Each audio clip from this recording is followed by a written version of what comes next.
Sir पहले अपन ने question complete किया, अब एक बार फटाफट फटाफट आगे जो थियोरेटिकल पार्ट है, अब सिर्फ रूल्स आएंगे और थियोरेटिकल पार्ट आएगा। देखो, transaction value of identical goods. Sir जहां पर आपके गुड्स की वैल्यू ये डिटरमाइन नहीं कर पा रहे, ट्रांजैक्शन वैल्यू डिटरमाइन नहीं हो पा रही रूल 3 के हिसाब से, अब इन्होंने बोला सर रूल 4 फॉलो करेंगे, और रूल 4 बोलता है कि सर अपन आइडेंटिकल वैल्यू देखेंगे गुड्स की। आइडेंटिकल वैल्यू मतलब सिमिलर टाइप ऑफ गुड्स, उनको अगर इंपोर्ट किया गया होगा तो उनकी क्या वैल्यू रही होगी, सिमिलर टाइप। देखो सर, आइडेंटिकल गुड्स, देखो the value of the imported goods shall be the transaction value of the identical goods sold for export to India, मतलब बेसिकली इंपोर्ट की बात हो रही है, एंड इंपोर्टेड है और about the same time as the good being valued.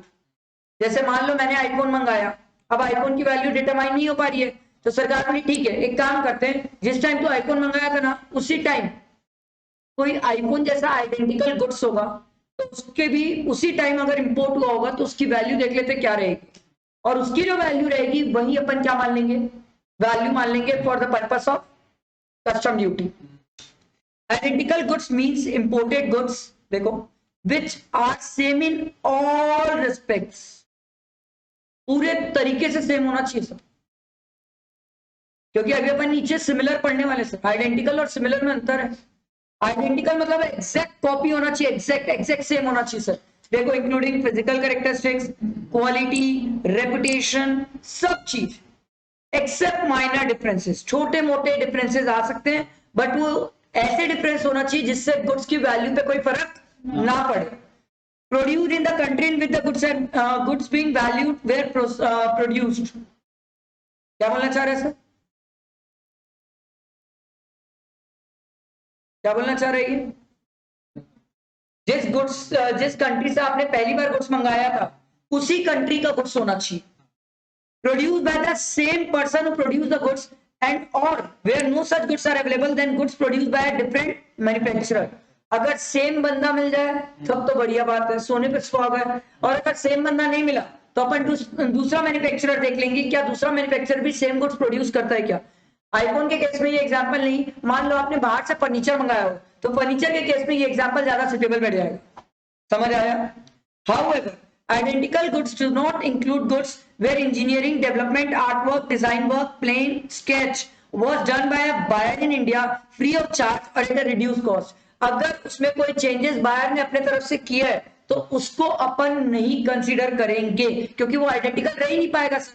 अगर buyer ने अपने तरफ से कुछ मॉडिफिकेशंस किए तो वो आइडेंटिकल कैसे होगा? आइडेंटिकल तो वो होता है ना सर जो ऑल रिस्पेक्ट्स में सेम होगा सर, ऑल रिस्पेक्ट्स में, समझ आया, बैठा दिमाग में। देखो sir, such identical goods should shall be sold at the same commercial और एंड क्वांटिटी लेवल। मतलब ऐसा नहीं हो सकता सर कि अगर आप कंपेयर करना चाहते हो, चेक करना चाहते हो, तो सर मान लो आपने 100 मंगाया होगा और आप जिससे कंपेयर कर रहे हो उसने 10 क्वांटिटी मंगाया है। ज्यादा दरवाजा खोल दे।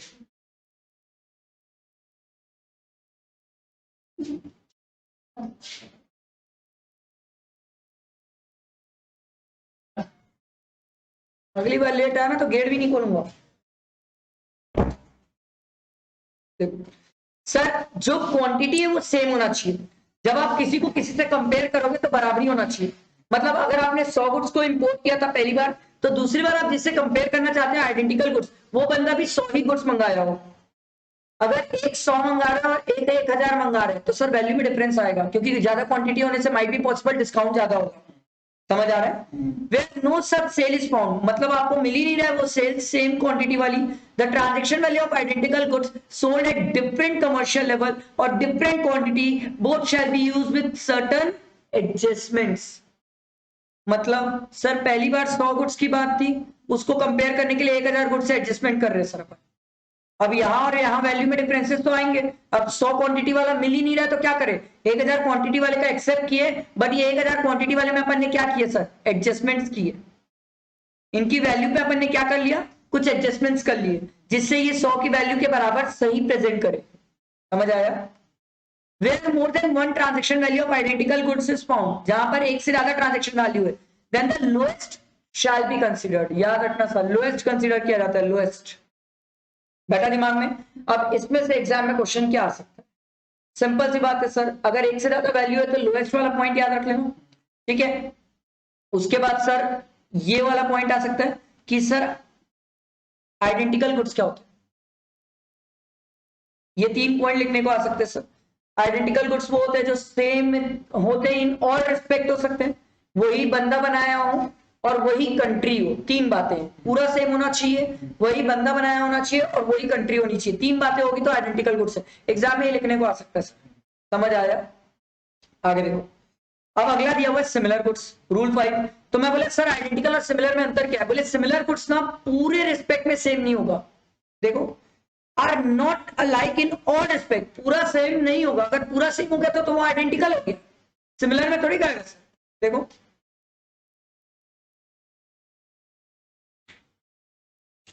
the value of the imported goods shall be the transaction value of the similar goods sold for export to India and imported at or about the same time as the goods being valued.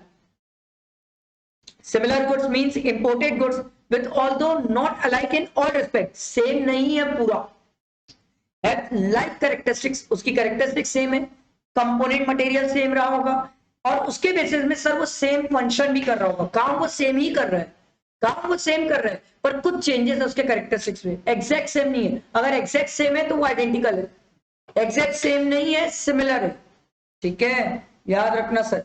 Such goods are commercially interchangeable, Parle G नहीं मिला तो ब्रिटेनिया से काम चला लेंगे, commercially interchangeable, उसको change कर सकते sir. With the goods being valued regard to the quality, reputation and existence of the trademark, same type का, सेम ही कंटेंट है, सेम कैरेक्टरिस्टिक्स है, बट थोड़े बहुत डिफरेंसेस है, थोड़े बहुत डिफरेंसेस है, चलेगा सर। आप समझो ना सर, हाइड एंड सीक और पार्ले को कंपेयर कैसे करोगे सर, बहुत अंतर है दोनों में से, बहुत अंतर है, पर मैं बोलूंगा पार्ले जी ब्रिटेनिया को कंपेयर कर सकते हो, ऑलमोस्ट सिमिलर टाइप का है, टाइगर को कंपेयर कर सकते हो, ऑलमोस्ट सिमिलर टाइप का, समझ आ रही है बात। फिर बात तो वही है सर, उसी कंट्री का होना चाहिए, सेम पर्सन का होना चाहिए, अगर डिफरेंट मैन्युफैक्चरर का है, अगर सेम मैन्युफैक्चरर का नहीं मिल रहा है तो डिफरेंट मैन्युफैक्चरर का भी देख सकते हैं। फिर वो वही बात है सर, इंडिया में उसका कोई डिजाइन डेवलपमेंट वर्क नहीं होना चाहिए, बाकी पॉइंट सेम है sir. Similar good should be same commercial और सेम क्वांटिटी लेवल होना चाहिए, अगर सेम कमर्शियल क्वांटिटी लेवल पे नहीं मिल रहा है तो आप कुछ एडजस्टमेंट कर सकते हो, और सर एक से ज्यादा वैल्यू मिल रही है तो लोएस्ट वैल्यू लोगे सर, ऊपर वाले से बाकी सेम है, बट आपको एग्जाम में यही ध्यान रखना है, ये वाली बात तो एकदम ब्लड में बैठी होनी चाहिए, not alike in all respect but like characteristics होती है, लाइक कंपोनेंट्स होते हैं और जिसके कारण वो सेम फंक्शंस परफॉर्म करता है, ये इंपॉर्टेंट है आपको, समझ आया। Determination of value where value can not be determined as per rule 3, 4, 5। अगर 3 क्या था, ट्रांजेक्शन वैल्यू, 4 है आइडेंटिकल वैल्यू, 5 है सिमिलर गुड्स की वैल्यू, 6 बोलता है मैं जिंदा हूं, 6 क्या बोलता है देखना, कहीं मजा आने वाला है। If the value of the imported goods cannot be determined under 3, 4, 5, the value shall be determined under rule 7 and 8. 6 ने बोला सुनो, अगर 3, 4, 5 के हिसाब से नहीं हो पाएगा तो मैं तो 6 हूं, मैं कुछ नहीं करता, मैं आपको ये बता रहा हूं कि 7, 8 के हिसाब से निकाल लेना। ठीक है, और याद है ना अपन पढ़ के आए थे सर, 7 और 8 ऐसे चलते हैं, अपन चाहे तो क्या रिवर्स में भी यूज कर सकते हैं, यस सर, इंपोर्टर रिक्वेस्ट कर सकता है कि मेरे को रिवर्स में यूज करना है, आ गया, मतलब 6 रूल तो बड़ा जिंदगी का मजाक हो गया है, मतलब उसकी कोई इज्जत ही नहीं, कोई पढ़ेगा भी नहीं, मैं बता रहा हूं उसको। देखो sir, deducted value, deducted value क्या होता है सर, सिंपल सी बात है, एक गुड्स इंडिया में कितने का बिक रहा है, उस वैल्यू में अपन चीजों को हटाते जाते हैं, हटा के उसकी वैल्यू निकालते हैं जिस वैल्यू पे अपन को इंपोर्ट ड्यूटी पे करना है, डिडक्टेड नाम से ही हो रहा है sir, deducted value, reverse calculation में जाएंगे अपन, पीछे जाएंगे सर, समझ आ रहा है। देखो sir, where the goods being valued or identical in similar imported goods are sold in India at or about the time of determination of value, then the value of the imported goods shall be based on the unit at a price which goods are sold in the greatest aggregate quantity to unrelated person in India as reduced by।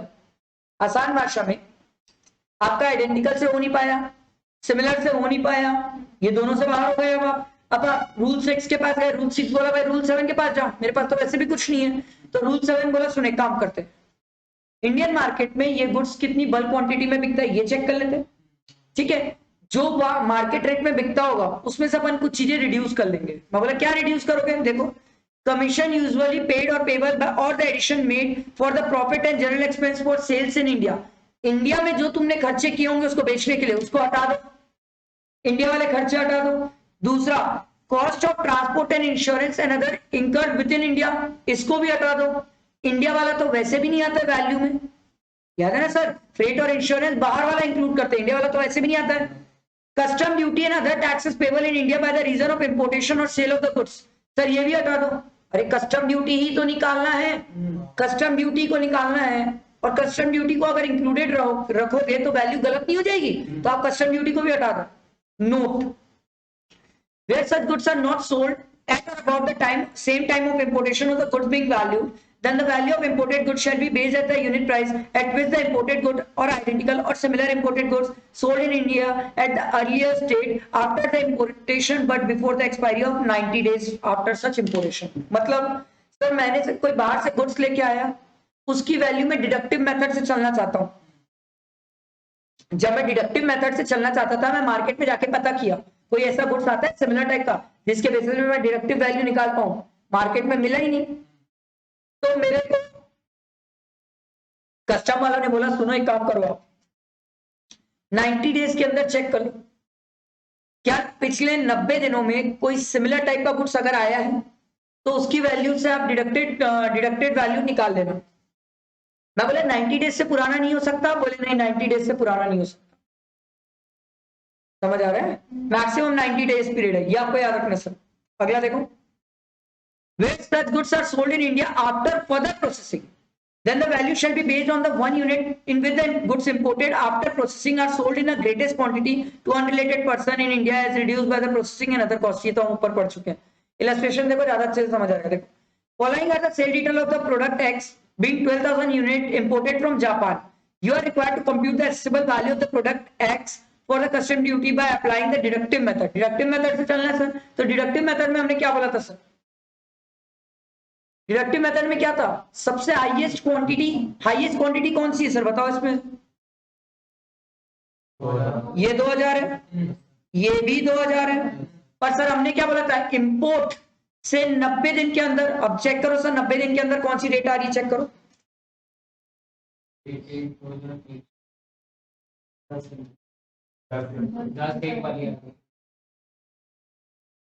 सब करो check.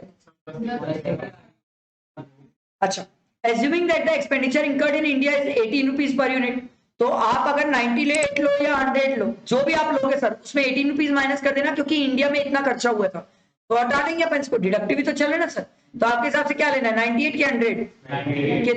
कितने लोग 98 वाले हैं,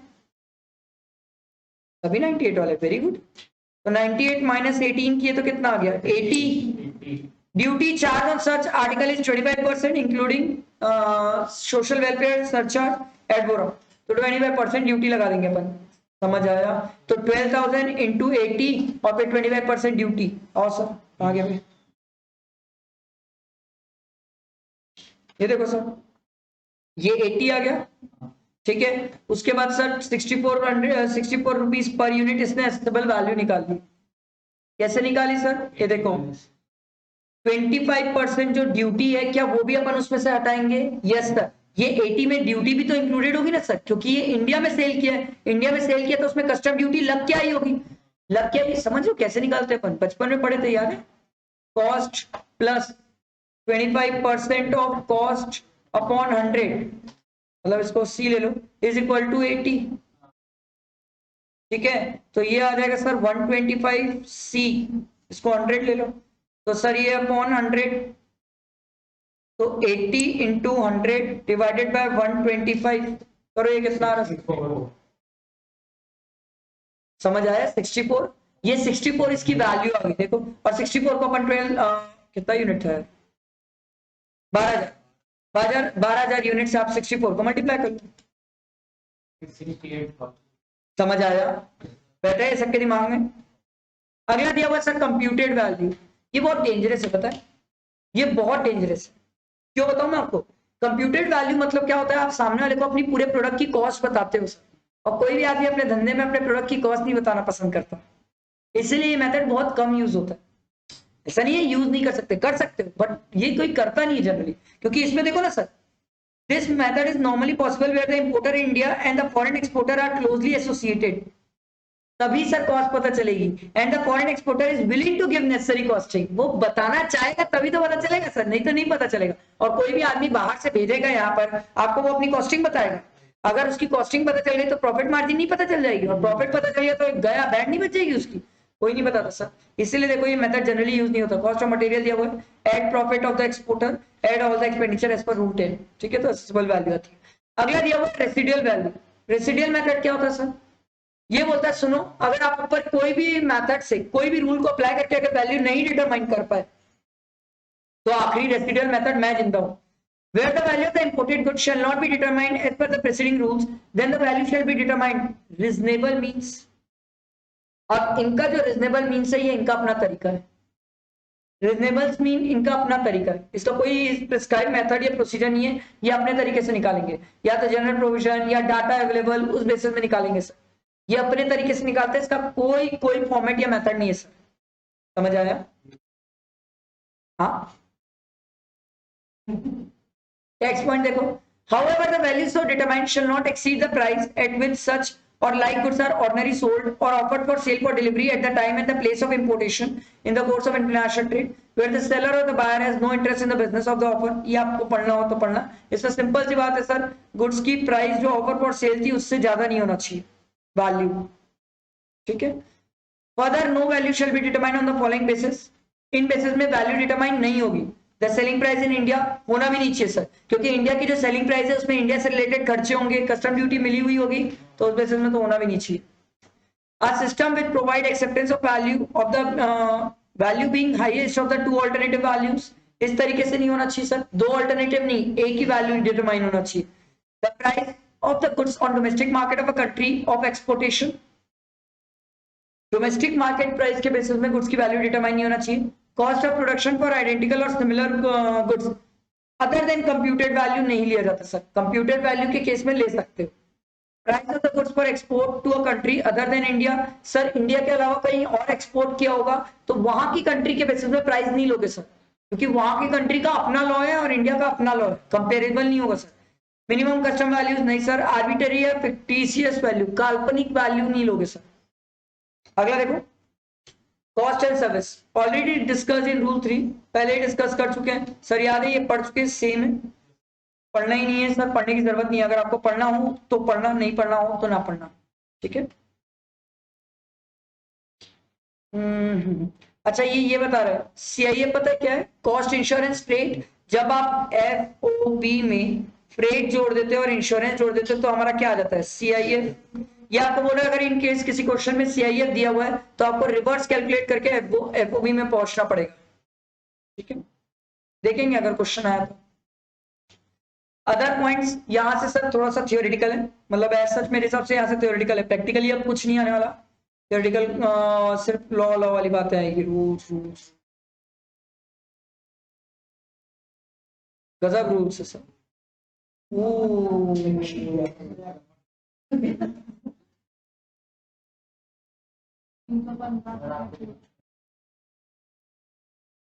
देखते हैं अभी जितना करेंगे ना जितना हो पाए, ऐसा नहीं है, कोई हड़बड़ी नहीं है।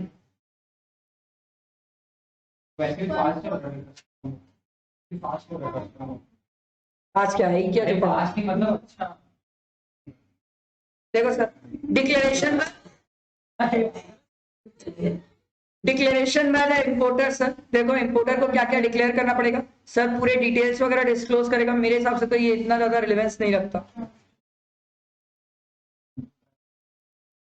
लोगों की गायब हो गई, आगे सर इंपोर्टर फुल डिटेल्स वगैरह, एक्यूरेट वगैरह डिटेल्स वगैरह प्रोवाइड करेगा सर, सब इंफॉर्मेशन वगैरह प्रोवाइड करेगा। ये मेरे को नहीं लगता एग्जाम के लिए इतना इंपॉर्टेंट है, आप इसको एक बार रीड कर सकते हो, it doesn't make any sense कि अगर उसने कुछ गलती किया तो उसके ऊपर पेनल्टी, प्रोसिक्यूशन, ये सब चीजें हो सकती है।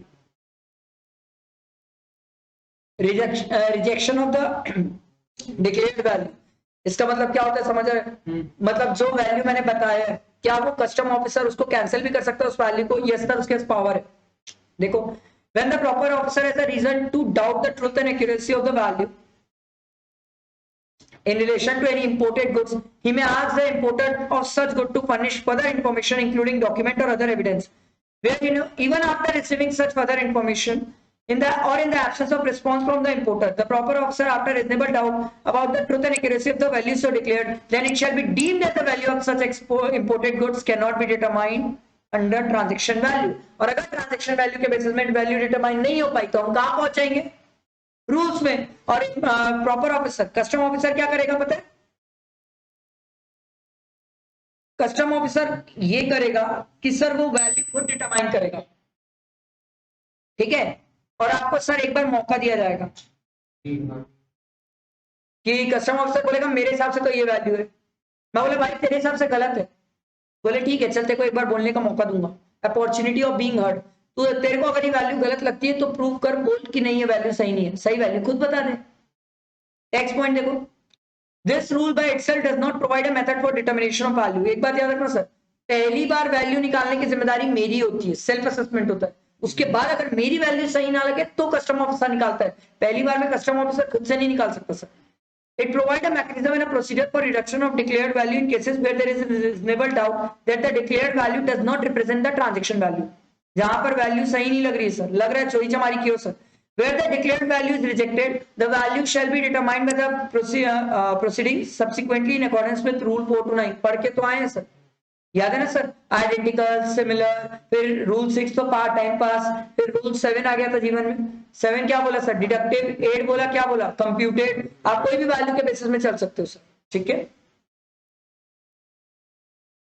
देखो, the declared value shall be accepted with the proper officer is satisfied about the truth and accuracy of the declared value after the said inquiry in consultation with the importer. वो आपसे consult करेंगे.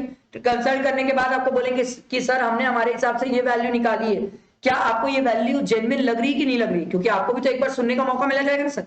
The proper officer shall have the power to raise doubts on the truth and accuracy of the declared value based on certain reason which may include. अगर आपने जो value declare की है उस value से रिलेटेड अगर उसको सैटिस्फैक्शन नहीं लगता तो किन ग्राउंड के बेसिस में वो आपकी वैल्यू को चैलेंज कर सकता है? कौन? Custom officer. आपकी वैल्यू को देखो. Significant higher value as which identical or similar goods imported or about the same time in comparable quantity in the comparable commercial transaction were assessed. क्या हो रहा है सर? बताओ.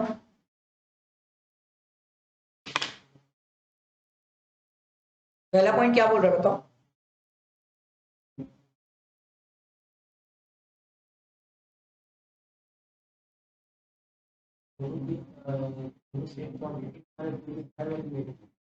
आप जो गुड्स मंगा रहे हो दूसरा आदमी भी वही गुड्स मंगा रहे हैं.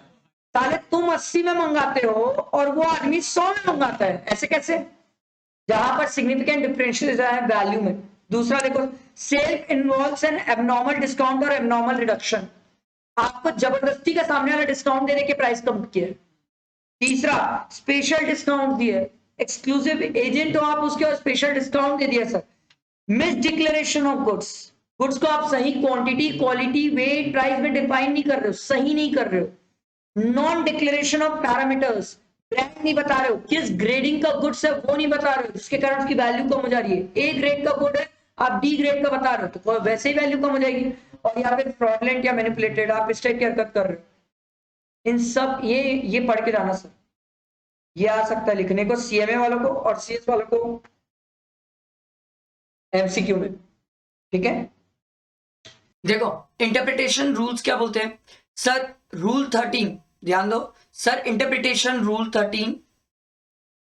The interpretative notes specified in the schedule to this rule shall apply for the interpretation of these rules. Sir ऊपर जो अपन रूल्स पढ़ के आए उन सर रूल्स को इंटरप्रिटेट करने के लिए सर आपको इंटरप्रिटेटिव नोट्स दिए हुए सर. अपन एक एक करके नोट्स पढ़ते जा रहे हैं. खूब सारे नोट्स है, थोड़े इंटरेस्टिंग है, थोड़े से थ्योरेटिकल है. एक बार सुन लोगे तो एग्जाम में क्लिक कर जाएगा, ध्यान रहेगा. नहीं सुना हुआ रहेगा तो एग्जाम में मेहनत आपको डबल हो जाएगी सर. ठीक है, चलो ध्यान दो. Interpretative notes. सबसे पहला दिया हुआ general note. Use of generally accepted accounting principle. इसको अपन गैप बोलते हैं सर. सर ये काय के लिए यूज होता है? सर ये होता है इंडिया में, विद इन इंडिया एसेट और लाइबिलिटी को रिकॉर्ड करने के लिए गैप यूज होता है सर. देखो ये दिया हुआ है. Gap refers to the recognised concepts or a substantive authoritative support within a country at a particular time as to which economic resources and obligations shall be recorded as asset and liability. कोई भी चीजों को अपन asset and liability के form में record करते हैं और sir उसमें जो चेंजेस होते हैं that shall be recorded. How the asset and liability in them should be measured. आप कैसे मेजर करते हो चेंजेस को, कैसे रिकॉर्ड करते हो, ठीक है, ये सब चीजें होती है.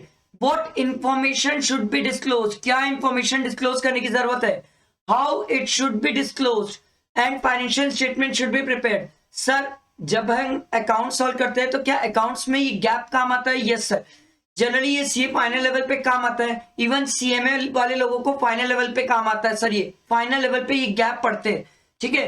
This standard may be broad guidelines of general application as well as detail practice and procedures. चलो आओ नीचे देखो क्या दिया हुआ है. देखो note to rule 2. Note to rule 2.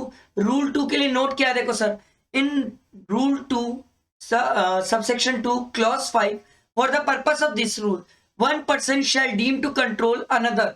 एक पर्सन दूसरे पर्सन को कंट्रोल कर रहा है ये माना जाएगा. डीम्ड वर्ड का मतलब माना जाएगा. when the former is legally or operationally in a position to exercise restraint or direction over the latter. जहां पर एक आदमी दूसरे आदमी को डायरेक्शन देता है या एक आदमी दूसरे आदमी को कोई चीज करने से रोकता है. रेस्ट्रेंट वर्ड का मतलब रोकता है. तो जो आदमी ये रोक रहा है या डायरेक्शन प्रोवाइड कर रहा है वो ये माना जाएगा कि वो आदमी सामने वाले आदमी पे कंट्रोल कर रहा है. जैसे मैं अगर आपको कोई चीज करने से रोक रहा हूं या मैं आपको कोई डायरेक्शन प्रोवाइड कर रहा हूं तो ये माना जाएगा कि मैं आप पे कंट्रोल कर रहा हूं. समझ आया? आगे देखो नोट टू रूल 3. देखो प्राइस एक्चुअली पेड और पेबल, क्या नोट दिया हुआ देखो. द प्राइस एक्चुअली पेड और payable is the total amount made और to be made by the buyer to or for the benefit of the seller for the imported goods. यही अपन पढ़ के आए सर, प्राइस एक्चुअली पेड और payable. The payment need not necessarily take the form of a transfer of money. Payment must be by way of letter of credit, negotiable instrument. Payment may be made directly or indirectly. Payment आप कैसे भी करो हमें चल जाता है sir. An example of indirect payment would be the settlement by the buyer whether in whole or in part of a debt owned by the seller. ये बड़ा प्यारा दिया हुआ, ये एग्जाम्पल अच्छा है सर. जहां पर ध्यान से सुनना सर, मान लो मैं सेलर, मेरे को किसी और को पैसा देने का ऑब्लिगेशन है. जो गुड्स मेरे से परचेस कर रहा है बायर, मतलब बेसिकली आप लोग बायर हो, मैं सेलर हूं. मेरे को किसी और को पैसा देना था पर मेरे पास पैसे नहीं थे. आप लोगों ने, आप बायर हो, आप लोगों ने मेरे बिहाफ में किसी और को पैसा दे दिया जिससे मैंने क्या किया, गुड्स की वैल्यू कम कर दी. तो सर ये होता है इनडायरेक्टली प्राइस को इफेक्ट. इसको भी अपन क्या करेंगे, वैल्यू में ऐड करेंगे. यही बोल रहा है सर. आगे आओ. Activities undertaken by the buyer on his own account. मैंने आपको बताया था सर, बायर अगर अपने नाम से अपने काम करेगा तो उससे प्राइस में कोई इंपैक्ट नहीं आएगा. जब वो सेलर के बिहाफ में कुछ करके देता है तो प्राइस में इंपैक्ट आता है और तो उसको अपन ऐड करते हैं. ठीक है, ये पूरे पैराग्राफ में वही बात दी है जो मैंने आपको बताया सर. आगे देखो. The value of imported goods shall not include the following charges or cost. Sir क्या क्या चीजें नहीं आएगी. देखो सर क्या क्या चीजें नहीं आती. Charges for construction taken after importation. मैंने आपको पढ़ाते टाइम ही बताया था, एक बार गुड्स इंपोर्ट हो गया, एक बार गुड्स आ गया पोर्ट में, उसके बाद हम घर लेके जा रहे हैं, उसके बाद उस गुड्स से रिलेटेड जितने भी खर्चे हैं कोई भी खर्चा वैल्यू में नहीं आता है. ठीक है, देखो sir cost of transport after importation या फिर duties and taxes in India, ये सब नहीं आएंगे वैल्यू में क्योंकि ये इंडिया में इंकर किए जा रहे हैं. समझ आया? आगे देखो. द प्राइस एक्चुअली पेड और payable refers to the price for the imported goods. Thus the flow of dividend. देखो ये याद रखना. फ्लो ऑफ डिविडेंड और other payment from the buyer to the seller that do not relate to the imported goods are not the part of the transaction value. Exam में ध्यान रखना sir, अगर dividend दे दिया तो वो ट्रांजैक्शन वैल्यू का part नहीं होता क्योंकि वो इंपोर्टेड गुड्स की वैल्यू को इफेक्ट नहीं करेगा. आगे देखो. Among restrictions which would not render a price actually paid or payable unacceptable are restrictions which does not substantially affect the value of the goods. देखो सर, ऐसे कोई भी रेस्ट्रिक्शन लगाना जिससे गुड्स की प्राइस को फर्क ना पड़ता हो. देखो sir, an example of such restriction would be the case where a seller requires a buyer of automobile not to sell or exhibit them prior to a fixed date. जैसे मान लो रतन टाटा जी ने बोल दिया कि भाई मेरी नेक्सॉन को आप भाई 31 जनवरी के पहले मार्केट नहीं करोगे, उसको बेचोगे नहीं, तो सर क्या इससे नेक्सॉन की प्राइसिंग में फर्क आने वाला है? नहीं सर, इससे नेक्सॉन की प्राइसिंग में फर्क नहीं आएगा। अगर ये कोई करता है, अगर कोई सेलर, अगर बायर को ये चीज बोलता है कि भाई तुम इस डेट के पहले किसी और को सेल नहीं करोगे या कोई चीज नहीं करोगे इस प्रोडक्ट से रिलेटेड, तो उससे अगर गुड्स की वैल्यू पे इफेक्ट नहीं आ रहा है तो आप उसको प्राइस एक्चुअली पेड और पेबल में ऐड नहीं करोगे, which represent the beginning of a model year. मैंने आपको बताया सर, ये चीज होती है मार्केट में। आगे देखो, इफ द सेल और a price is subject to some condition और consideration for which value can not be determined. Sir जहां पर सेल प्राइस जो है, प्राइस एक्चुअली पेड और पेबल जो है, वो किसी चीज से रिलेट करती है और जिस चीज से रिलेट करती है उस चीज की हम वैल्यू नहीं निकाल पा रहे हैं। तो देखो sir, with respect of the goods being valued the transaction value shall not be acceptable. उस केस पे ट्रांजैक्शन वैल्यू एक्सेप्टेबल नहीं होगी। एग्जांपल देखो sir, seller established the price of the imported goods on a condition that the buyer will also buy other goods in specified quantities. Seller बोला सुन मैं तेरे को ये गुड्स सेल करूंगा, पर इस गुड्स की प्राइस कितनी ये अभी नहीं बता सकता। इस गुड्स की प्राइस इस पे डिपेंड करेगी कि क्या तू मेरे से दूसरा गुड्स भी खरीदेगा कि नहीं खरीदेगा। अगर तू मुझसे कोई दूसरा गुड्स खरीदेगा तो बात बनती है सर, तो मैं इस गुड्स की प्राइस बता पाऊंगा। अगर तू कुछ दूसरा गुड्स नहीं खरीदेगा तो मेरे को नहीं समझ आ रहा है इसमें कोई डिस्काउंट देना चाहिए कि नहीं देना चाहिए, तो इस केस में ट्रांजैक्शन वैल्यू डिफाइन नहीं हो पा रही है। देखो sir, the price of the imported goods is dependent upon the price or the price at which the buyer of the imported goods sell other goods to the seller of the imported goods.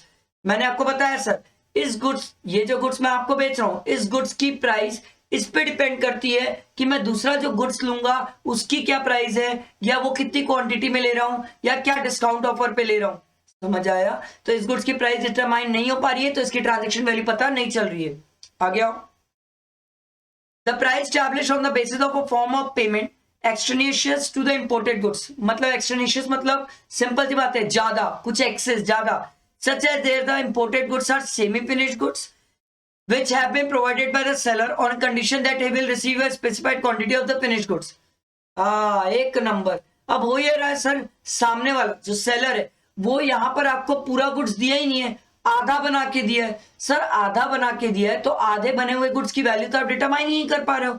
अब आधे बने हुए goods की value इस पे depend करती है कि वो गुड्स पूरा बनने के बाद क्या वैल्यू रहेगी, तो उस केस में प्राइस एक्चुअली पेड और पेबल डिसाइड नहीं हो पाएगी। मतलब यहां पर ट्रांजैक्शन वैल्यू एक्सेप्टेबल नहीं होगी क्योंकि ये सेमी फिनिश्ड गुड्स है। सर इंपोर्ट तो फिनिश्ड गुड्स का होता है।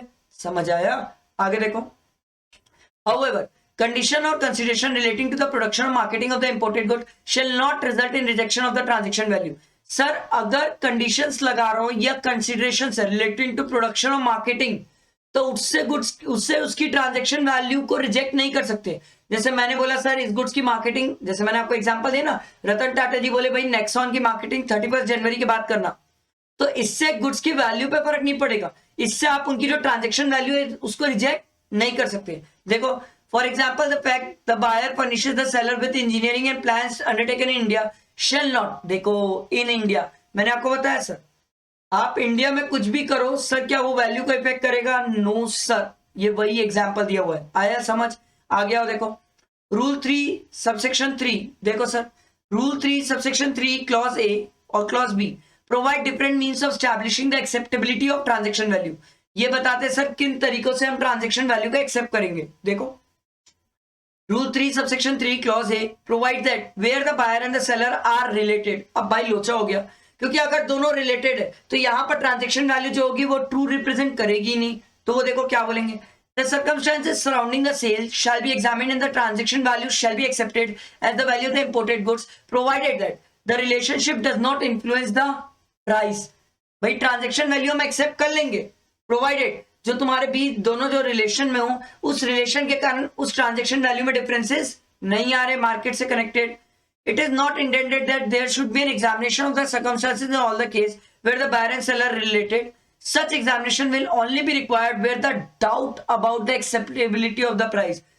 भाई दो आदमी रिलेटेड है, इट डजंट मीन कि उनके बीच की ट्रांजैक्शन वैल्यू गलत ही है। हर केस में छानबीन नहीं की जाएगी। छानबीन तभी की जाएगी सर जब हमें डाउट हो कि यार ये प्राइस जेन्युइन नहीं लग रही, फेयर नहीं लग रही है। where the proper officer of the custom has no doubt about the acceptability of the price, it should accept it without requesting further information from the importer. Sir अगर कोई doubt ही नहीं है तो चुपचाप गुड्स को एक्सेप्ट कर लो, ठीक है, समझ आया? ये एग्जांपल से वही दिया हुआ है. The proper officer of the custom has previously examine the relationship और may have already have detail concerning about the buyer and seller and may have already been satisfied from some examination, जिसके कारण उसको लग रहा है कि price में कोई इंपैक्ट नहीं है. अगला देखो क्या दिया हुआ है. where the proper officer of the custom is unable to accept the transaction value without further inquiry, उसको समझ नहीं आ रहा ट्रांजेक्शन वैल्यू, वो बोला पहले मैं और इंक्वायरी करूंगा तब पता चलेगा ट्रांजेक्शन वैल्यू सही है कि नहीं. He should give the importer an opportunity to supply such further detailed information as may be necessary to enable him to examine the circumstances surrounding the sale. इसको इंपोर्टर को एक मौका देना चाहिए ताकि वो अपनी ट्रांजैक्शन वैल्यू को जस्टिफाई कर सके. सर जस्टिफाई कौन? Buyer, importer. In this context, the proper officer of the customs should be prepared to examine relevant aspect of the transaction, including the way in which the buyer and the seller organize their commercial relation and the way in which the price is question was arrived at, in order to determine whether the relationship influenced the price. But वैसी बात है, ये truth भी है sir. आप अगर importer की transaction value को चैलेंज करना चाहते हो तो करो, कोई बात नहीं, बट इंपोर्टर को एक मौका तो दो कि वो अपनी ट्रांजैक्शन वैल्यू को प्रूव कर सके. ये तो सर वही बात हो गई, आप उसको प्रूव करने का मौका ही नहीं दोगे तो फिर तो आप अपनी मनमर्जी चलाने लग गए. अगला देखो. where it can be shown that the buyer and seller, although related under the provision of rule 2 subsection 2, buy from and sell to each other as they are not related, वो दोनों आपस में ऐसे ट्रांजेक्शन करते हैं जैसे कि वो रिलेटेड ही नहीं है. This would demonstrate that the price has not been influenced by the relationship. समझ आया? उसके बाद इन्होंने एग्जांपल से दिया. देखो, as an example of this, if the price has been settled in a manner consistent with the normal pricing practices of an industry, पूरे market में जैसा चल रहा है वैसे ही इन्होंने प्राइस सेट किया, ठीक है, pricing practice of the industry in question, or with the way the seller settle price for the sales to buyer who are not related to them. Sir seller ऐसे इंपोर्टर को goods दे रहा है जैसे वो related ही नहीं है, वो जैसे दूसरे लोगों को मार्केट में देता है वैसे ही उसको भी दे रहा है जिससे वो रिलेटेड है, उसी प्राइस में दे रहा है. This will demonstrate that the price has not been influenced by the relationship. As a further example, देखो और एक और एग्जांपल दिया हुआ, देखो, where it is shown that the price is adequate to ensure recovery of all cost plus profit, which is representative of the firm's overall profit realized with over a representative period of time, that is on annual basis in the sale of goods or a same class. Sir आप ये ना भी पढ़ो तो simple सी बात है, ये सिंपल ये बोल रहा है सर कि अगर गुड्स की प्राइस, उसकी कॉस्ट और प्रॉफिट सब चीजों को डेमोन्स्ट्रेट करती है तो आप उस केस में जबरदस्ती ट्रांजैक्शन वैल्यू को चैलेंज नहीं करेंगे. आप इस बेसिस में चैलेंज नहीं कर सकते हर बार कि वो लोग रिलेटेड है. अगर उन्होंने कॉस्ट, प्रॉफिट, हर चीज को प्रॉपर रिकॉर्ड किया है तो आपको उनकी ट्रांजैक्शन वैल्यू एक्सेप्ट करना पड़ेगा. आगे देखो, रूल 3 सबसेक्शन 3 क्लॉज बी देखो सर.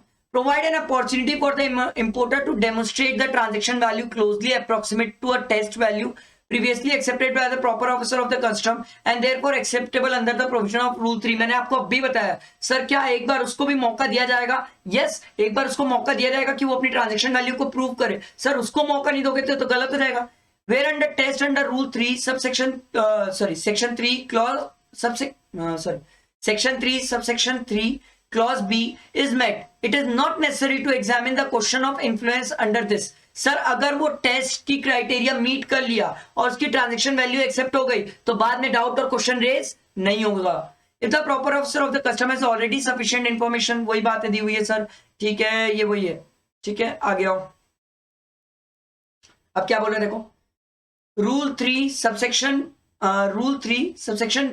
3 clause B देखो, a number of factors must be taken into consideration in determining whether one value closely approximate to another value.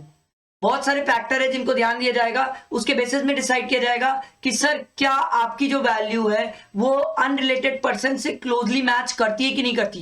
This factor include the nature of the imported goods, nature of the industry, season when with the goods are imported, whether the differences in value is commercially significant.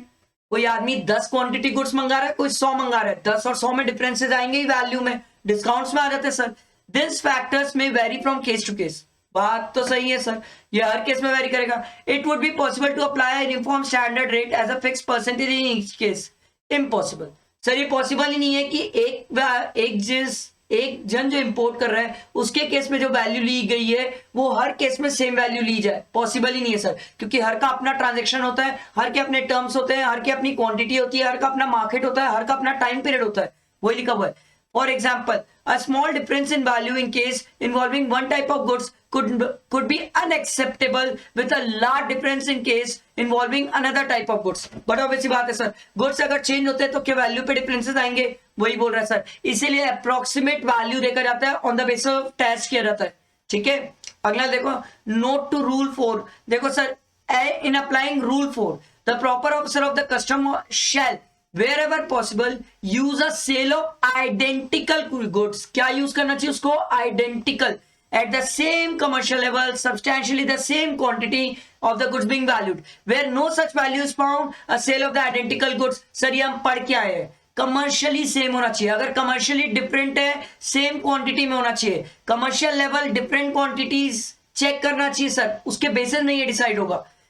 Having found a sale any one of the 3 condition adjustment, ये देखो ये 3 condition adjustment ये पढ़ के आए ऊपर हम, then will then be made as the case may be for the quantities. अगर कोई डिफरेंसेस है तो क्वांटिटी में चेंज किया जाएगा, कमर्शियल लेवल फैक्टर को ध्यान दिया जाएगा, और कमर्शियल लेवल और क्वांटिटी दोनों में डिफरेंसेस है तो दोनों का एडजस्टमेंट किया जाएगा, किसमें, ट्रांजैक्शन वैल्यू में, ऑफ एन आइडेंटिकल गुड्स. ठीक है, अगला देखो, for the purpose of rule 4 the transaction value of identical imported goods means a value as adjusted in this and accepted it. अगला देखो, a condition for adjustment because of a different commercial levels or different quantities is that such adjustment whether it lead to an increase or decrease in the value be made only basis of demonstrated evidence that clearly establish the reasonableness and accuracy of the adjustment. वो बोल रहे हैं अगर आपको adjustments करना है आप करो, बट आप जो ये एडजस्टमेंट्स करोगे ना सर, उसका कोई एविडेंस होना चाहिए, रीजनेबलनेस होना चाहिए, एक्यूरेसी ऑफ द एडजस्टमेंट होना चाहिए. ऐसा नहीं मेरे को लगा ये चीज सही नहीं हो रही, आइडेंटिकल नहीं है, मैं एडजस्ट कर दूंगा, मेरे को लग रहा है क्वांटिटी के कारण डिफरेंसेस आया, मैं एडजस्ट कर दूंगा, मन से नहीं चलेगा सर, आपको एविडेंस देना पड़ेगा अगर आप वैल्यू पे चेंजेस कर रहे हो. एग्जाम्पल भी दिया हुआ देखो, valid price list containing price referring to the different level of different quantity. As an example of this, if the imported goods being value consists of shipment of 10 unit and the only identical imported goods for a transaction value existing involved a sale of 500 unit. अब देखो sir, देखो कहानी देखो, आप अगर 10 unit को 500 unit से compare करना चाहोगे तो क्वांटिटी का कमर्शियल लेवल पे बहुत बड़ा डिफरेंस है सर, और अगर इससे डिफरेंस है तो क्या प्राइसिंग में डिफरेंस आएगा? यस सर, आप 10 टी शर्ट लो और 500 टी शर्ट लो, वैल्यू पे डिफरेंस आएंगे sir. And it is recognised that the seller grants quantity discount, देगा ही सर, क्वांटिटी ज्यादा है तो. The required adjustment shall be accompanied by resorting to the seller price list and using the price applicable to the rule sale of 10 units. जो 10 unit वाली sale price है उसमें तो वो क्वांटिटी डिस्काउंट नहीं दिया है सर, 500 यूनिट पे क्वांटिटी डिस्काउंट दिया है, तो आप एक काम करो 10 यूनिट वाले में भी क्वांटिटी डिस्काउंट ले लो ताकि ट्रांजैक्शन वैल्यू इक्वल हो जाए और फिर कंपेरेबल हो जाए. This does not require that the sale has to be made in quantity of 10 as well as the price list. नहीं, ये आपको पढ़ने की जरूरत नहीं है, ये आपको पढ़ने की जरूरत नहीं है, इसका रिलेवेंस नहीं है. समझ आया? अगला देखो, ध्यान दो सर, अगला रूल 5 ध्यान दो. देखो, note to rule 5, in applying rule 5 the proper officer of the custom shall wherever possible use a sale of similar goods. ऊपर अपन क्या पढ़े? Identical goods. अब क्या पढ़ रहे हैं? Similar goods. तो ये नोट जो है वो किससे रिलेटेड रहेगा सर? सिमिलर गुड्स से रिलेटेड, जो सेम कमर्शियल लेवल पे हो and in substantially in same quantity at the goods being valued. For the purpose of rule 5 the transaction value of the similar goods, similar imported goods means the value of the imported goods at adjusted, जो भी adjustments हम उसमें करते हैं sir. देखो, all the provision contained in no rule 4 shall mutandis shall apply in respect of similar goods. ये बड़ा अच्छा लगा सर, इन्होंने बोला आइडेंटिकल गुड्स के जो रूल्स है ना सर वो सिमिलर गुड्स के केस में भी एप्लीकेबल हो जाएंगे. ठीक है, अगला देखो sir, note to rule 7. Rule 7 क्या था याद है? रूल 7 अपन पढ़ के आए सर, किसके लिए होता था सर? ये होता था सर डिडक्टेड वैल्यू. फिर इसके बाद क्या आता था? Computed value. तो देखो सर, डिडक्टेड वैल्यू के केस में the term unit or a price at which the goods are sold in a greatest aggregate quantity, greatest highest मतलब सबसे ज्यादा क्वांटिटी किसमें सेल हुई है, means the price at which the greatest number of unit is sold in sale to a person who are not related to person from whom they buy such goods at a first commercial level after importation at which such sale take place. Simple सी बात है sir, ये आपको बोल रहे हैं sir greatest quantity, अपन greatest quantity वाली लेंगे प्राइस। तो देखो sir, as an example of this, goods are sold from a price list which grants favorable unit price for purchasing made in large quantity. 1 से 10 यूनिट प्राइस 100 थी, number of sale है 10 sales of 5 units and 5 sale of 3 units, तो total quantity sold at each price is 65। ठीक, 11 से 25 unit of sale quantity, unit price 95 थी, तो sir 55 quantity sale हुई है। Over 25 unit sale quantity 90 rupees unit price रहेगी sir, और sale हुई है 1 sale of 30 unit, 1 sale of 50 unit, तो टोटल 80 यूनिट्स बिके सर। तो the greatest number of unit sold at a price is 80। कितने सबसे हाईएस्ट क्वांटिटी सोल्ड हुए सर? 80, क्योंकि बाकी तो 65 और 55 है, तो सर 80 के हिसाब से प्राइसिंग क्या ले लेंगे अपन? 90। देखो sir, the unit price in the greatest aggregate quantity is 90। As an other example of this, the two sale occur. In the first sale, 500 unit are sold at a price of 95 currency unit, and in the second sale 400 unit are sold at 90 rupees. In this example, the greatest number of quantity कितनी है? 500। तो sir 500 के हिसाब से price क्या ले लेंगे? 95। ये आपको एग्जाम्पल्स दे रहा है सर, एग्जाम्पल से प्रैक्टिस करा रहे हैं, इनकेस अगर एग्जाम में ऐसे क्वेश्चन आ गए तो। अब देखो 100 रुपए में कितने यूनिट बेचे हैं? 40 प्लस 15, ये वाला और ये वाला प्लस 5, तो ये हो जाएगा सर 60। और 90 रुपए में कितने यूनिट्स बिके सर? 30 प्लस 35, ये हो जाएगा 65।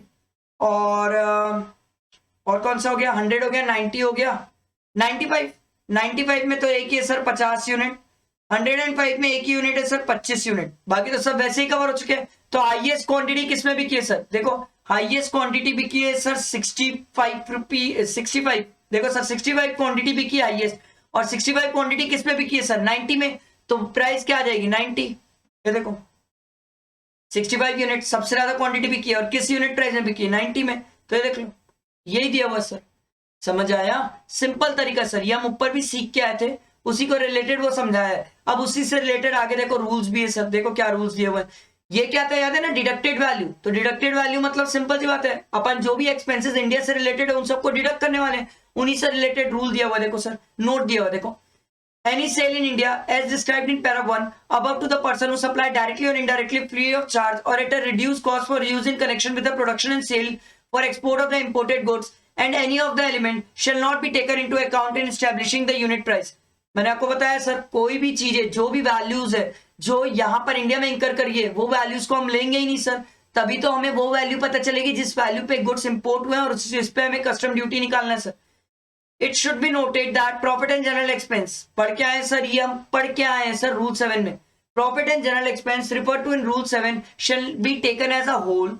The figure for the purpose of this deduction should be determined on the basis of information supplied by or on behalf of the importer unless his figures are inconsistent with those obtaining in the sales in India of imported goods of the same class or kind। ये क्या बोलना चाह रहा है? Simple सी बात है, पहले तो इंपोर्टर बता दे जो डिडक्टेबल वैल्यू में जो डिडक्ट करने वाली चीज है। इंपोर्टर अगर नहीं बता पा रहा है तो हम क्या करेंगे, जो similar type of goods India में बिके उसमें क्या क्या डिडक्शन होकर वैल्यू निकली है वो वैल्यू कंसिडर कर लेंगे, यही लिखा है sir. Where the importer figures are inconsistent with the said figure, the amount on profit and general expense may be based upon the relevant information other than supplied on behalf of the importer। अगर हमें importer से वो information नहीं मिल सकती तो हम market से वो इन्फॉर्मेशन निकालेंगे और वैल्यू निकालेंगे सर। देखो सर, जनरल एक्सपेंस मतलब direct and indirect cost of marketing the goods is in question sir, marketing से रिलेटेड। उसके बाद देखो लोकल टैक्सेस, क्या क्या चीजें डिडक्ट होती है, एक जनरल एक्सपेंस, एक लोकल टैक्सेस जो आप इंडिया में पे करते हो सर, शैल बी डिडक्टेड। आगे देखो sir, in determining either the commission और the usual profit and general expense, देखो एक और चीज आ गई कमीशंस।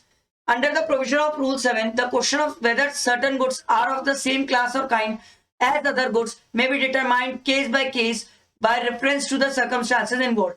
इन्होंने बोला सर हमें डिडक्टेड वैल्यू निकालना है, डिडक्टेड वैल्यू नहीं पता चल रही है, तो अगर हमें इंपोर्टर नहीं बता पा रहा है कि कौन से एक्सपेंस है जिसको डिडक्ट करना है, तो हम क्या करते हैं, सेम क्लास और काइंड के गुड्स को देखते हैं और उनमें जो डिडक्शन हुआ है उसके बेसिस में हम एक एक डिडक्शन को एनालाइज करते हैं और फिर डिडक्ट करते वैल्यू, और फिर हम क्या बोलते हैं, क्या निकालेंगे, वो वैल्यू जिस पे कस्टम ड्यूटी की बात आएगी।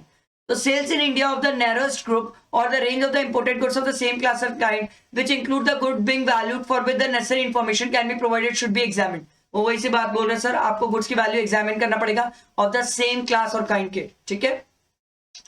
देखो फिर उसके बाद दिया हुआ है earliest date for the purpose of rule 7 subsection 2, rule 7(2). Earliest date shall be the date by which the sale of the imported goods or the identical or similar goods are made in a sufficient quantity to establish the unit price. Earliest date बता रहे sir, जितना जल्दी से जल्दी हो सके, जितना जल्दी से जल्दी हो सके हम उस वैल्यू के गुड्स को चेक करेंगे जो आए हुए हैं इंडिया में, जो किसी और ने इंपोर्ट किया है उस वैल्यू को ले। अर्लीस्ट डेट मतलब पास में, जैसे वर्तमान सर अगर आज इंपोर्ट किए तो आज से जितना जल्दी कोई किसी और ने पहले इंपोर्ट किया होगा तो वो वाली वैल्यू को देखेंगे। अगला देखो, where the method in rule 7(3) is used, deduction shall be made for the value added by further processing based on an objective and quantifiable data। Sir ये फॉर्मूलाज वगैरह लगाएंगे और सर वैल्यूज में डिडक्ट करेंगे। आगे देखो, it is recognized that the method of valuation provided for rule 7(3) would normally not be acceptable when as a result of further processing the imported goods lose their identity। हाँ ये बात ध्यान रखना sir, goods sir same type के रहना चाहिए, अगर उनकी आइडेंटिटी चेंज हो गई है तो फिर वो वैल्यू को आप डिडक्ट नहीं कर पाओगे। सर वो वैल्यू कैसे डिडक्ट करोगे, गुड्स सिमिलर रहेंगे तभी similar value, similar deductible value को डिडक्ट कर सकते हो। अगर गुड्स का नेचर ही चेंज हो गया, गुड्स ही चेंज हो गया तो फिर अलग वैल्यू आप डिडक्ट नहीं करोगे sir. However, there can be instances where although the identity of the imported goods is lost, the value added by the processing can be determined accurately without unreasonable difficulty. On the other hand, there can also be instances where the imported goods maintain their identity but from a minor element in the goods sold in the country of the importation, that the use of their valuation method would be unjustified।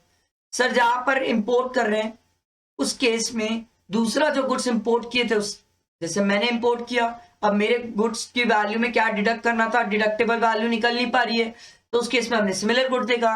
अब similar goods में कुछ minor elements है जिसके कारण changes है, जिसके कारण अब अपन उस गुड्स की वैल्यू को नहीं ले सकते, जस्टिफिएबल नहीं होगा, ठीक है। तो इस केस में sir her case by case देखेंगे, हर एक केस अलग है, हर एक केस में डिडक्टेबल वैल्यू अलग होगी, ठीक है। अगला देखो sir, note to rule 8। Note to rule 8 क्या है सर, ये सिंपल सी बात है सर, ये किसके लिए होगा सर, कंप्यूटेड वैल्यू। अब ये कंप्यूटेड वैल्यू क्या होता है सर, जहां पर हम गुड्स की वैल्यू पे चीजों को ऐड करते जाते हैं। ऐड याद है ना, मैंने आपको बताया था सर, कॉस्ट, कोई भी अपनी कॉस्ट बताना पसंद नहीं करता। देखो, as the general rule, the value of the imported goods is determined under this rule on the basis of information readily available in India.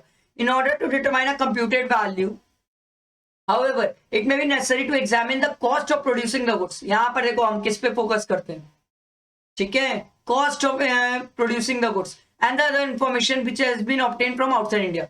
Furthermore, in more cases, the producer of the goods will be outside the jurisdiction of the proper officer। The use of the imported goods value method, ये हम कहां पर use करते हैं sir, generally जहां पर buyer and seller क्या होते हैं सर, रिलेटेड, क्योंकि सर जहां पर बायर एंड सेलर रिलेटेड होते हैं ना सर, वहां पर दोनों एक दूसरे को कॉस्ट बताएंगे सर, और कोई थर्ड पार्टी रहेगा तो कोई अपनी कॉस्ट क्यों बताएगा सर, प्रॉपर कॉस्ट पता भी नहीं चल सकती और कोई बताता भी नहीं है, ठीक है। उसके बाद इन्होंने कॉस्ट का मतलब बताया, देखो sir, cost of value determine on the basis of information relating to the production of goods supplied by the on behalf of the producer, value supplied by और on behalf of the producer. Producer बताएगा sir, जो produce कर रहा है वही तो cost बताएगा sir, ठीक है। इसके बाद कॉस्ट और वैल्यू से रिलेटेड कुछ बातें और भी दी हुई है, देखो, shall include the cost of elements in clause 1A this of the rule 10। आप इसको ना भी पढ़ो तो भी चलेगा sir, it doesn't make any relevance. आ गया क्योंकि ये सब हम ऊपर कवर कर चुके हैं sir. Sir amount of profit and general expense, क्या ये भी इंक्लूड होते हैं? यस सर, ये कंप्यूटेड वैल्यू में इंक्लूड होंगे, प्रोवाइडेड सर इनकी वैल्यू जो फिगर्स हो वो कंसिस्टेंट होना चाहिए, अगर इनकंसिस्टेंट है तो इंक्लूड नहीं होंगे। फिर उसके बाद देखो sir, it should be noted in this context that the amount of profit and general expense has to be taken as a whole। हम लेते ही है सर, कंप्यूटेड वैल्यू तो सब चीज ऐड है, ऐड करके लेना ही है, बट याद रखना सर, हम ऐड कब तक करते हैं, जब तक गुड्स इंडिया में इंपोर्ट हो रहे, इंपोर्ट होने के बाद के जो खर्चे रहते हैं उसको वैल्यू में ऐड नहीं करते। ये वही चीज दिया हुआ, देखो सर क्या दिया हुआ, देखो, it follows that if any particular case the producer profit figure is low and his general expenses are high, The producer profit and the general expenses taken together may nevertheless be consistent with that usually reflected in the sale of goods of the same class or kind. ये बोल रहे sir अगर आपका profit कम है और cost ज्यादा दिख रही है तो माइट बी पॉसिबल आपकी वैल्यू सही ना हो. In such a situation might occur. For example, अब ये इसका एग्जाम्पल भी दे रहे हैं. If a product being launched in India and the producer accept a nil or a low profit to offset higher general expenses associated with the launch, where the producer can demonstrate a low profit on the sale of imported goods because of the particular commercial circumstances, his actual profit figure should be taken into account, provided that his valid commercial reason to justify them. His pricing policy reflect usual pricing policy in the branch of the industry concerned. आसान भाषा में अगर तुमने कम value दिखाई तो ये बोल रहे सर हम तो सही वैल्यू जो बनती है वो लेंगे, बट अगर तुमने कम वैल्यू दिखाई और उस कम वैल्यू को जस्टिफाई कर पाए तो तुम्हारी कम वाली वैल्यू ले लेंगे. ठीक है. For a situation might occur for example where the producer have forced to lower prices temporarily because of the unforeseeable drop in demand. ये होता है सर डिमांड कम होने के कारण आपने प्राइसेस कम कर दी तो ये जस्टिफिएबल रीजन है, ये कोई गलत नहीं है सर, ये तो होता ही है मार्केट में. और where they sell goods to a complement a range of goods being produced in India and accept a low profit to maintain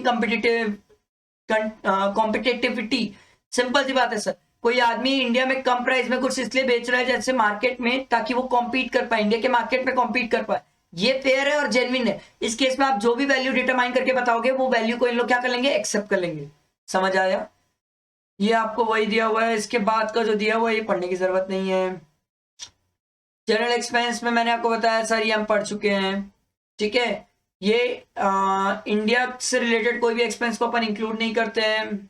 ठीक है. ये आगे और पढ़ने की जरूरत नहीं है. नोट टू रूल 9 देखो सर, रूल 9 क्या बोलता है. अब रूल 9 किससे रिलेटेड है देखो sir. The value of imported goods determined under the provision of rule 9 should be the greatest extent possible B based on the previously determined custom values. जो पहले से कस्टम वैल्यू डिटरमाइंड हुई है उसके basis में ही rule 9 चलता है sir. The method of valuation to be employed under Rule 9 may be laid down in Rule 3 to 8 inclusive. देखो ये बोल रहा है Rule 9 में जो वैल्यू निकाली जाती है वो 3 to 8 के बेसिस में निकाली जाती है. But a reasonable flexibility in Rule 9 याद है ना सर. Rule 9 हमारा रेसिडुअल वैल्यू होती थी. रेसिडुअल वैल्यू ये बोलते हैं सर देखो या तो आप 3 to 8 के बेसिस में निकाल लो और 3 to 8 के बेसिस में नहीं निकलेगा तो Rule 9 बोलता था फ्लेक्सिबिलिटी कि आप चाहो तो चेंज कर सकते हो सर. बट जनरली 3 to 8 के बेसिस में ही रेसिडुअल वैल्यू भी कंप्यूट की जाती है. ठीक है. देखो sir some example of reasonable flexibilities are as follows. देखो सर आइडेंटिकल गुड्स अभी पढ़ के आए सर जिसमें थोड़ा बहुत कुछ चेंजेस कर सकते हैं सर, कुछ थोड़ा बहुत वैल्यू में changes. Identical imported goods already जिनकी वैल्यू निकाली गई है. सिमिलर गुड्स डिडक्टेड मैथड ये सब में कुछ कुछ चेंजेस करके रेसिडुअल मैथड के बेसिस में अपन वैल्यू को फाइनल कर सकते हैं. आगे देखो नोट टू रूल 10. अब देखो सर बाइंग कमीशन मैंने आपको पहले भी बताया सर, क्या बाइंग कमीशन वैल्यू में आता है? नहीं सर, बाइंग कमीशन नहीं आता है. कमीशन आता है, सेलिंग कमीशन आता है, बट बाइंग कमीशन नहीं आता है. ठीक है. देखो sir the two factors involve in the apportionment of the element specified in rule this to the imported value, the value of the element itself and the way in which the value is apportioned to the imported goods. The apportionment of this element should be made in a reasonable manner appropriate to the circumstances. ये आपको बोल रहा है sir जो value आपको apportion करना है goods की वो गैप के बेसिस में होना चाहिए. याद है ना अपन गैप अभी पढ़े थे जिसके बेसिस में हम वैल्यू रिकॉर्ड्स करते हैं एसेट लायबिलिटीज की, किस फॉर्म में क्या वैल्यू है वो सब देखा जाता है. आगे देखो concerning the value of the element, if the importer requires the element from a seller not related to him at a given cost, the value of the element is that cost. If the element was produced by the importer or by the person related to him, if the value would be the cost of producing it. Simple सी बात है sir. अगर आप value determine नहीं कर पा रहे हो तो इंपोर्टर को बोला जाता है कि अगर तू इस गुड्स को इंपोर्ट नहीं करता बल्कि खुद बनाता तो तेरी जो कॉस्ट पड़ती वही कॉस्ट को हम क्या ले लेंगे, वैल्यू ले लेंगे. If the element has been previously used by the importer, regardless of whether it has been acquired or produced by such importer, the original cost of the acquisition would have to be adjusted downward to reflect to use in the order to arrive at the value of the element. ये simple ये बोल रहा है importer एक goods को 2 बार मंगाया. पहली बार जब मंगाया था तो वैल्यू पता चल गई थी, दूसरी बार जब मंगाया तो वैल्यू समझ नहीं आ रही है. तो दूसरी बार के केस में पुरानी वाली जो पहले वाली वैल्यू थी उसको अपन लेके उसमें कुछ एडजस्टमेंट्स कर सकते हैं. ठीक है. अगला देखो Once a value has been determined for the element, it is necessary to apportion the value of the imported goods. Sir, for various possibility exist. For example, the value might be apportioned on the first shipment if the importer wishes to pay duty on the entire value at the first time. Sir, अगर कोई importer है जो अगले 5 बार import करना चाहता है but वो first time ही पूरी वैल्यू का पे कर दिया, तो सर अपन क्या करेंगे, 5 टाइम जो अलग अलग इंपोर्ट करने वाला है 5 टाइम के बेसिस में अपन वैल्यू को क्या कर देंगे, अपॉर्शन कर देंगे. Another example, the importer may request the value to be apportioned on the basis of number of units produced up to at the time of first shipment. पहली बार में 100 गुड्स है, अगली बार 200 है, अगली बार 500 है, मैंने सबकी वैल्यू एक साथ पे कर दी है, तो ये बोल रहा है कि सर आप क्या करो, on the basis of quantity value को अपॉर्शन कर दो. ये भी एक तरीका होता है सर. फर्दर एग्जांपल्स, ये आपको एग्जांपल दिया, आप इनको रीड कर सकते हो सब, ठीक है. देखो, he may request that the value shall be apportioned over the entire anticipated production. Future में जितना प्रोडक्शन होने वाला है उसके बेसिस में सर वैल्यू का अपॉर्शन कर दो, ठीक है. वैल्यू ऑफ अपॉर्शन सर जो भी रहेगा वो प्रोवाइडेड बाय द इंपोर्टर रहता है, डिसाइड इंपोर्टर के थ्रू होता है, ठीक है. As an illustration of the above, an importer provide the producer with a mould. Mould sir वो मशीन होती है जिससे बनाया जाता है, to be used in the production of the imported goods and a contract with him to buy 10,000 units. By the arrival of the first shipment of 1,000 units, the producer has already produced 4,000 units. The importer may request the proper officer of the custom to apportion the value of the molds over 1,000, 4,000 and 10,000. समझ आ रहा है. इसने बोला भाई देखो मैंने तो 10,000 यूनिट बनाने के लिए मोल्ड दे दिया था, मशीन दे दिया था सर, उसने शिप में 1,000 यूनिट बेचा है. आप क्या करो, ये जो 10,000 मशीन मैंने भेजा है आप तो वैल्यू में इंक्लूड करोगे ही, क्योंकि आपने बोला था सर अगर बायर सेलर को कोई चीज के लिए असिस्ट करता है तो वो वैल्यू में इंक्लूड होता है, तो मैंने जो मोल्ड भेजा उसकी वैल्यू में आप इंक्लूड करोगे. पर ये बोल रहा है एक बार में पूरे 10,000 यूनिट की मोल्ड की वैल्यू इंक्लूड मत करो. पहली बार में 1,000 यूनिट आ रहा है 1,000 का कर लो, अगली बार 4,000 आए तो 4,000 का कर लेना, अगली बार जितना बचा आएगा उसका कर लेना, या तो आप एक काम करो ना सर एक साथ 10,000 का भी कर लेना, ये आपकी चॉइस होती है सर, चॉइस होती है, ठीक है.